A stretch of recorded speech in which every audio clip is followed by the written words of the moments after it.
माँ और शिशु ममता योजना 58 लाख माँ मानू यही सुविधा मिलता डिम भेंकुटी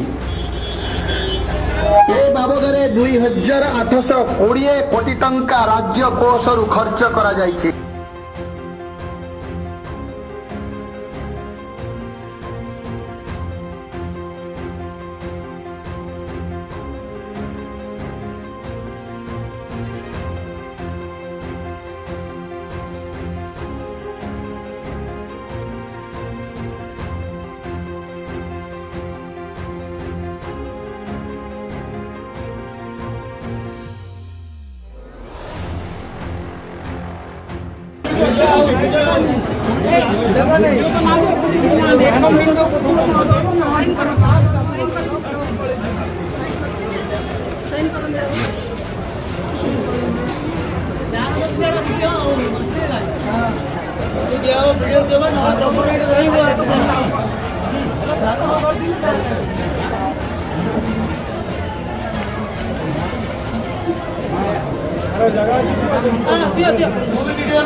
हाँ देखो आगे आज जो हरबा ब्लॉक घेरा होती यह विषय में आप कौन मत रहे कौन मत रहे आज ये हरभंगा ब्लॉक रे पंचायत ठू आरंभ कर ब्लॉक ऑफिस ठू आरंभ कर विभिन्न नोडाल डिपार्टमेंट जिते रही इरिगेशन ठू आरंभ कर कृषि विभाग ठू सबू विभाग मेडिकल ठू आरंभ कर स्वास्थ्य ठू आरंभ सबू विभाग आप देखिए दुर्नीतिर चरम सीमार पहुँचे दुर्नीति भ्रष्टाचार अव्यवस्था विरुद्ध रे आज हरभंगा ब्लॉक रे जन आक्रोश रैली लोक मैंने स्वतःस्फूर्त भाव में से दुख जंत्रणा को परिप्रकाश कर चेताई सरकार जे आपण जदि आमर ए प्रकार दुर्नीति भ्रष्टाचार अन्याय अत्याचार चली रहा आगामी दिन में जनसंघर्ष परिणत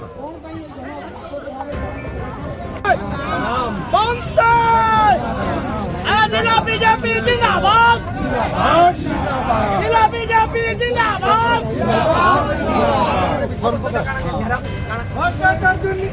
सामना भाग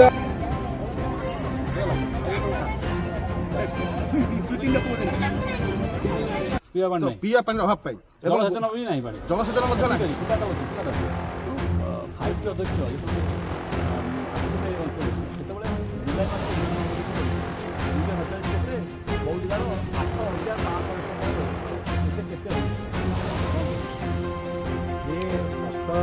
बर्तमान सुधा किसी भी जलसेचन केवल देखिले कौन तले तले पाइप नहीं जमी जलसेचित महानगर पानी कम जाए तेणु धलपुर तो मत है ना उद्घाटन कले केवल निर्वाचन आगे निर्वाचन गुहामान था चाषी भूतईकि भोट नापी ये सरकार को भल भाव जना तेणु से देखुं सरल निरीह चाषी निर्वाचन पूर्व घोषणा करदे फल उठेले हाँ बर्तमान सुधा टेक्निकाल अप्रूवाल है फाइनान्शियल माने बजेटरी सांक्शन है तापर बजेट कौटे प्रोजेक्ट बंद हुए मुझे जानी इतिहास कथा ना धलपुर 4 कोटी जो प्रोजेक्ट 4 कोटी टंका से 1000 हेक्टर मारी पाखापाखि जो 3टा प्रोजेक्ट बर्तमान बंद होती 5000 हेक्टर जलसेचित होता चाषी मानकर गोटे महानदी गोटे जीवन रेखा हवा परिवर्ते भाई जमी कहते बर्तमान दुखरे परिणत होती बन्या बेले बन्या पानी मारी आसवा अन्य बेले पानी टोपे नथिबा मरुड़ी हवा ये सब भाया गोटे घटना परिणत होती तेणु ये जो प्रकल्प होता टेक्निकाल अप्रूवाल है मोर गोटे पॉइंट हूँ गवर्नमेंट ताको अप्रूवाल कला बजेटरी सांक्शन कला तापर मुख्यमंत्री घोषणा कले